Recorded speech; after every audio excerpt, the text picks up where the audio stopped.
सभी प्रभु प्रेमियों को जय श्री राधे, जय श्री कृष्ण। प्रिय बंधुओं, महंत महेश दास यूट्यूब चैनल में आप सबका हार्दिक स्वागत है। आज मैं आपके लिए जो कथा लेकर आया हूँ वो है आसीवन मास के कृष्ण पक्ष की इंदिरा एकादशी। जो पितृपक्ष में जो एकादशी आएगी उस एकादशी कथा है। तो आइए, कथा श्रवण करने से पहले मैं सबको यही प्रार्थना करता हूँ कि जिन्होंने मेरे चैनल को सब्सक्राइब नहीं किया वो प्लीज़ मेरे चैनल को सब्सक्राइब जरूर कीजिए और बेल आइकॉन बटन पर क्लिक जरूर करिए ताकि मेरी आने वाली धार्मिक वीडियो आपको मिल सके। तो आइए कथा का श्रवण करते हैं। वक्रतुंड महाकाय सूर्यकोटि समप्रभ निर्विघ्नं कुरु मे देव सर्वकार्येषु सर्वदा।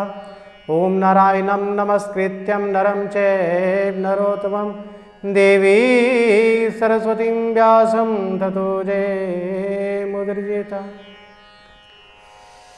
पितृपक्ष अर्थात श्राद्ध पक्ष के कृष्ण पक्ष की जो एकादशी है इसे इंदिरा एकादशी कहते हैं। और इस एकादशी का जो व्रत करते हैं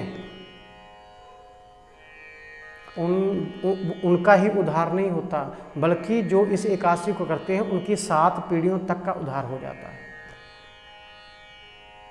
जिनके भी कुंडली में पितृदोष का श्राप लगा हुआ है या पितृदोष है जिनके घर में, वो कृपया इस एकादशी को जरूर करें और संकल्प करके इस एकादशी का फल जो है वो अपने पितरों के निमित्त कर दें, तो उनकी जो 7 पीढ़ियों तक का उद्धार जो है वो हो जाएगा। अगर कोई जमलोक में भी होगा, जहाँ कोई किसी पशु इत्यादि जोनि में भी वो पाप भोग रहे होंगे तो उनका वहाँ से उद्धार हो जाएगा। पितृदोष जो है वो आपका समाप्त हो जाएगा, कम हो जाएगा। भगवान की इस व्रत में बहुत शक्ति है। तो बात करते हैं कि जहाँ पर लिखा है कि अन्य एकादशियों के व्रत के पुण्य के प्रभाव से इंसान मोक्ष की प्राप्ति करता है, लेकिन जो इस एकादशी का व्रत करते हैं उनको क्या, उनकी 7 पीढ़ियाँ तक जो हैं उनका उद्धार हो जाता है।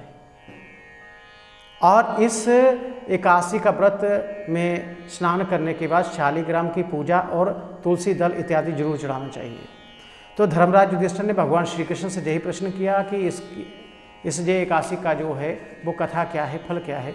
तब भगवान श्री कृष्ण ने कहा कि हे युधिष्ठिर, सतयुग में महेशमती नाम की एक नगरी है और उसमें इंद्रसेन नाम का एक राजा रहता था। पुत्र पौत्रों से संपन्न, धर्म युक्त और ऐश्वर्य से संपन्न था। उसके राज्य में किसी चीज़ की कमी नहीं थी। तो एक दिन नारद जी उनकी सभा में लगी हुई थी, तो सभा में आए तो राजा ने उठकर उनका आतिथ्य सत्कार इत्यादि किया। नारद जी ने कहा कि तुम कुशल तो हो, तुम्हारा ध्यान, तुम्हारा मन तो भगवान की भक्ति में, भजन में लगता है ना राजन। उन्होंने कहा आपकी कृपया से सब कुशल है, किसी चीज़ की कमी नहीं है, लेकिन आप कैसे आए, आपका आगमन कैसे हुआ, आप जी बताइए। नारद जी ने कहा कि राजन सुनो, मैं ब्रह्मलोक से होकर जमलोक गया। धर्मराज ने मेरा सम्मान किया, मैं बैठा, लेकिन वहाँ पर मैंने तुम्हारे पिता को दुखी देखा। तुम्हारे पिता को दुखी देखा। तुम्हारे पिता ने मुझे संदेश दिया। क्या संदेश दिया कि देखो, किसी कारणवश मुझसे वो जो पाप हुआ है उस पाप का फल मैं भोग रहा हूँ, लेकिन उस पाप की समाप्ति हो जाती अगर मैं इंदिरा एकादशी का व्रत कर लेता।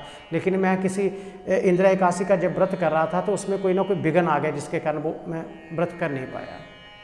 तो कोई पाप है, उस पाप के कारण मैं इसमें जमलोक में जो है वो यातना भोग रहा हूँ, बड़ा दुखी हूँ। तो आप मेरे पुत्र से कहिएगा कि वो इंदिरा एकादशी का व्रत करके इसका संकल्प करके मेरे अधीन कर दें, मुझे समर्पित कर दे, तो मेरा उद्धार हो जाएगा। राजा ने कहा कि ये तो पुत्र का धर्म है, अगर पिता की आज्ञा है तो मैं जरूर करूँगा। तो इसका नियम क्या है? उन्होंने कहा कि 10वीं को तूने तीनों समय जो है वो स्नान करना है, भगवान का भजन करना है, एक समय भोजन करना है, रात को पृथ्वी पर शयन करना है और फिर दिन पर स्नान करके शौच इत्यादि नियमों का पालन करके स्नान करके और फिर भगवान शालिग्राम की पूजा करनी, भगवान विष्णु की पूजा करनी है तुलसी दलों से, संकल्प कर लेना है। और फिर जैसा भी हो, निराहार या फलाहार, जैसा भी आपके मन में संकल्प हो तो वैसा आप करके उस व्रत को करें।